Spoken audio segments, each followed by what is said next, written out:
जी हाँ, किसानों की तहरीक आज से शिद्दत इख्तियार करेगी। 17 दिनों से किसान ज़रूरी क़वानीन को वापस लेने का मुतालबा कर रहे हैं।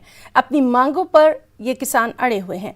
मरकज़ के साथ बातचीत में कोई पेशरफ्त न होने के बाद किसानों ने एहतजाज का दायरा वसी करने का फैसला किया था। इसी के तहत किसान आज दिल्ली जयपुर हाईवे और दिल्ली आगरा हाईवे बंद करेंगे। इसके साथ साथ किसान दिल्ली का भी मुहासरा करेंगे। नहीं करी ना कैंसिल, सरकार बात रखेगी तो विचार करेंगे उस पर। सरकार ने ये भी कहा है कि प्रपोजल जो उन्होंने भेजा था उस पर अभी कोई लिखित आपने जवाब उनको नहीं दिया, जो भी मिला है वो मीडिया के थ्रू मिला है, तो क्या आप कोई लिखित जवाब देंगे? उसमें क्या है कि जो प्रपोजल भेजा उस पर कभी चर्चा हुई नहीं, ठीक है। हमारा ये है कि वे बना क्यों दिए, अगर उसमें से 15 में से 12 पॉइंट खराब है, वे चेंज करने की बात कर रहे हैं, तो क्यों बना दिए वे?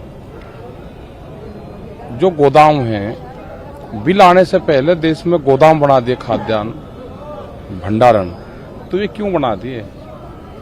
उन्हें खड़े रहने दो ना भाई। यहाँ पे भी कोई बिल्डर बिल्डिंग बना दे और नक्शे से खराब बन जा, किसानों का पैसा नहीं देता, तो वे खड़ी है ना ऐसे ही बिल्डिंग। नया एक बिल बना लेंगे, सब लोग मिलकर बना लेंगे। और जगह कहाँ रहेगी? वो तो अमित शाह ही प्रधानमंत्री है नहीं तो आने वाले टाइम पे बन जाएगा। बड़े सामान है भाई, वे तो वही है, वही तो चलावे सरकारों को। तो जो प्राइम मिनिस्टर है नरेंद्र मोदी, उनसे आप कुछ अपनी बात करना चाहते हैं? हम तो भारत सरकार से करना चाह, अकेले के उसके भी हाथ में थोड़ा है, ये तो कैबिनेट में पास होता है। भारत सरकार से हमारी डिमांड है कि जो किसान आ रहा है इसकी बात सुनो। और चलिए एक बार फिर से रुख करेंगे दिल्ली का। हमारे साथ मौजूद हैं हमारे साथी रवि मिश्रा। रवि, इस वक्त का ताज़ा हाल आपसे जानना चाहेंगे क्योंकि लगातार ये खबरें